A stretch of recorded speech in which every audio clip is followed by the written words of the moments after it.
مذاکرات کے لیے حکومتی کمیٹی انتظار ہی کرتی رہ گئی۔ اسپیکر کی دعوت کے باوجود پی ٹی آئی نہ آئی، شرکت سے انکار پر اجلاس ملتوی۔ حکومت نے مذاکراتی کمیٹی تحلیل نہ کی۔ اسپیکر ایاز صادق کا کہنا تھا کہ 45 منٹ انتظار کیا، اپوزیشن کی غیر موجودگی کی وجہ سے مذاکرات نہیں چل سکے۔ سینیٹر عرفان صدیقی کے مطابق 31 جنوری تک مذاکرات نہ ہوئے تو ہم مذاکراتی کمیٹی تحلیل کر دیں گے۔ حکومتی کمیٹی وزیر اعظم نے بنائی وہی ختم کریں گے، ہماری طرف سے کوئی رابطہ نہیں ہوگا۔ پی ٹی آئی آج مذاکرات کے لیے آتی تو ان کے لیے راستے کھل سکتے تھے۔ ہمیں بڑا افسوس ہے بانی پی ٹی آئی اب یوم سیاہ مناتے رہیں۔ بیرسٹر گوہر نے کہا کہ ہمارے یہی مذاکرات ہیں جو اب ختم ہو چکے ہیں، جبکہ دوسری جانب پی ٹی آئی قیادت کی مولانا فضل الرحمان سے ملاقات، ان کے گھر پہنچ گئے، گرینڈ الائنس میں شرکت کی دعوت بھی دے ڈالی۔ پی ٹی آئی وفد میں اسد کیسر، عمر ایوب، صاحبزادہ حامد رضا، سلمان اکرم راجہ اور اخوند زادہ حسین شامل تھے۔ عمران خان نے مذاکرات کو ڈھونگ قرار دے دیا۔ پی ٹی آئی کے سوشل میڈیا کے ایک اکاؤنٹ کے مطابق اڈیالہ جیل میں گفتگو کرتے ہوئے بانی پی ٹی آئی نے کہا کہ مذاکرات ایک ڈھونگ تھا، ہم ان کٹ پتلیوں کو ایکسپوز کرنا چاہتے تھے، ہم کھڑے ہیں، نہ جھکیں گے نہ بکیں گے، قوم کے لیے آخری سانس تک کھڑا رہوں گا، یہ مشکلات جلد ختم ہوں گی۔ سویلینز کے ملٹری کورٹ ٹرائل کے کیس میں وزارت دفاع کے وکیل کے جواب پر عدالت میں کہے لگ گئے۔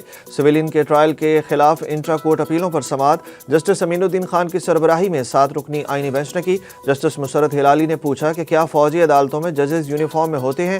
خواجہ حارث نے جواب دیا کہ کورٹ مارشل میں ججز فوجی یونیفارم میں ہی ہوتے ہیں۔ جسٹس مسرت ہلالی نے کہا کہ یونیفارم فوجی افسر بطور جج کیسے غیر جانبدار ہو سکتا ہے؟ خواجہ حارث نے جواب دیا کہ یونیفارم تو آپ ججز نے بھی پہنا ہوا ہے۔ خواجہ حارث کے جواب پر عدالت میں کہے سنائی دیے۔ جسٹس جمال خان مندوخیل نے کہا کہ آپ کہنا چاہتے ہیں کہ کالی اور خاکی وردی میں کوئی فرق نہیں ہے۔ جسٹس مسرت ہلالی نے کہا کہ آج کل تو یہاں بھی ججوں پر سوالات اٹھ رہے ہیں۔ خواجہ حارث نے جواب دیا کہ کورٹ مارشل کے فیصلے اکثریت سے ہوتے ہیں، سماعت کل تک ملتوی کر دی گئی۔ سپریم کورٹ کے آئینی بینچ نے توہین عدالت کیس کی بنیاد بننے والے جسٹس منصور علی شاہ کے احکامات واپس لے لیے۔ حکومت کا جسٹس منصور کا توہین عدالت کیس کا فیصلہ چیلنج کرنے کا اعلان۔ اٹارنی جنرل پاکستان نے آئینی بینچ کو آگاہ کیا کہ حکومت جسٹس منصور علی شاہ کا توہین عدالت کیس کا فیصلہ چیلنج کرے گی۔ 13 اور 16 جنوری کے آرڈرز پر نظر ثانی دائر کرنے کا فیصلہ کیا ہے۔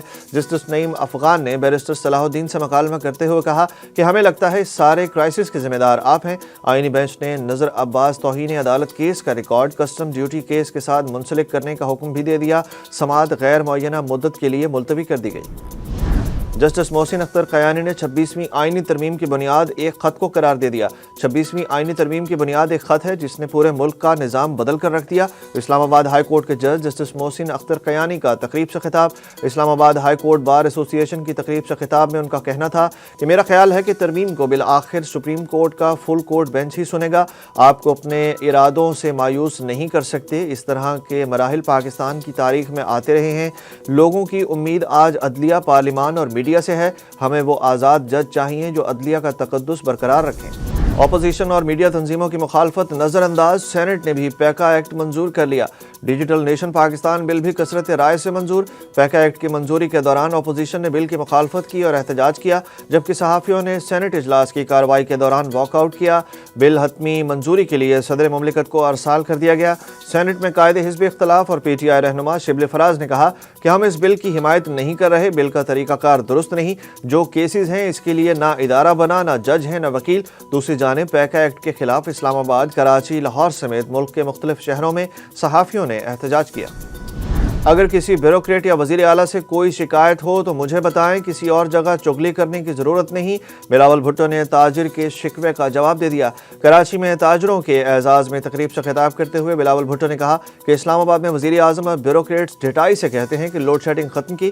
بلاول بھٹو نے اپنے خطاب میں سوال کیا کہ کیا میں نے کبھی آپ کو تنگ کیا، اور کہا کہ میں کیوں چاہوں گا کہ میرے یا میری حکومت کے نام پر تاجروں کو تنگ کیا جائے۔ علی امین گنڈا پور کو پی ٹی آئی صوبائی صدارت سے کیوں ہٹایا گیا؟ کیا وزارت اعلیٰ بھی واپس لے لی جائے گی؟ پی ٹی آئی لیڈرشپ نے واضح کر دیا۔ چیئرمین بیرسٹر گوہر نے کہا کہ کے پی کے میں نیا صدر علی امین گنڈا پور کی مرضی سے تعینات کیا گیا۔